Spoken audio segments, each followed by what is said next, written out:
Hey guys, today I'm going to be doing my February TBR. So as far as Shelf Slim goes, every month we're picking a category and then we're going to try to read 12 books that fit that category. And if we complete those 12 books within the month, then each of us will buy each other a book. So I'm doing with this with Janet and Elena.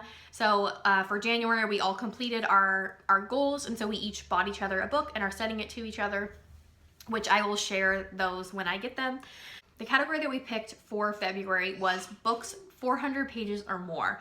So at first I was really dubious and scared to do this because not only is February a super short month, but that is a lot of pages to be read in 28 days.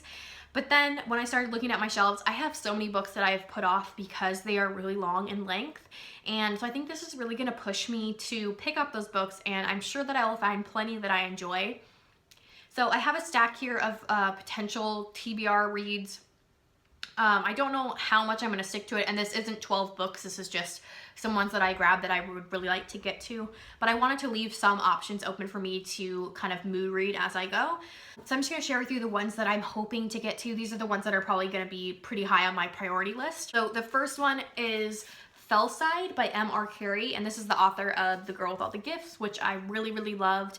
And so this is a supernatural thriller, I want to say. So this follows a young girl who is at a maximum security prison in this really creepy location, and the security prison is supposedly haunted, and there's a young boy who's trying to communicate with the main character. So this sounds creepy and thrilling, and I think it's gonna be a quick one to get through.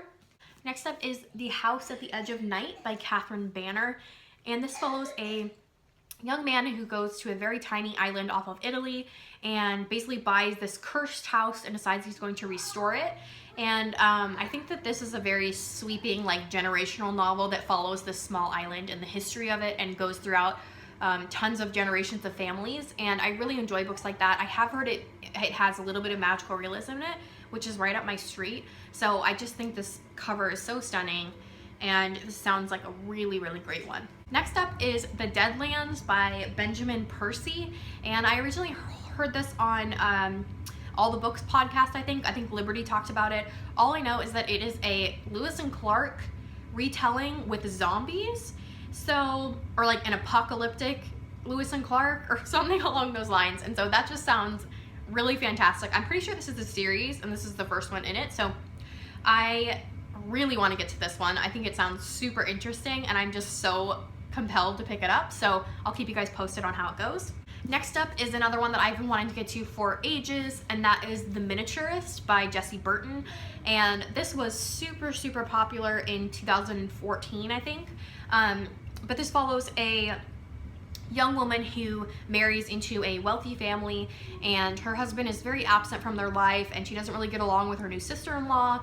And as a wedding gift, her husband gives her this giant cabinet that holds a exact replica of their house, like almost like a dollhouse, and she employs a miniaturist to fill the cabinet and make it similar to the house. And some creepy things I think start happening, like the miniaturist knows far too much about their family, and anyways, it's set in the 1600s, so I'm really interested to read it, and this edition is so beautiful.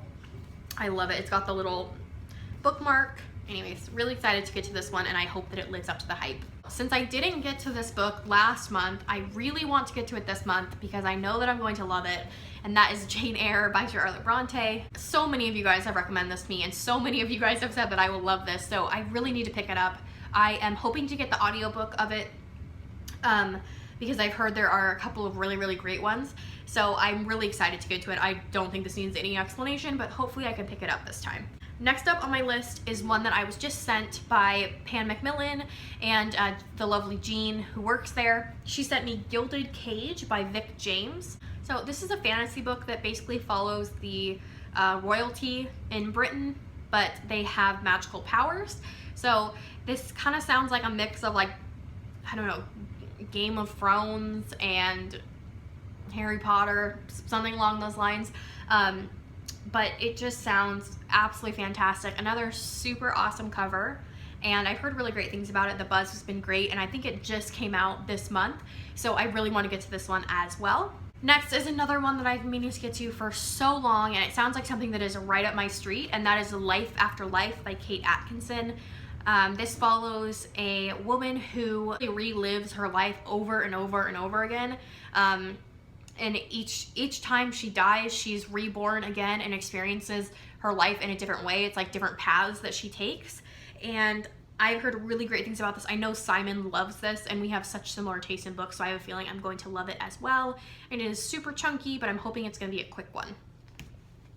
So the last book that I have on my potential TBR is a graphic novel, and that is The Sculptor by Scott Mccloud.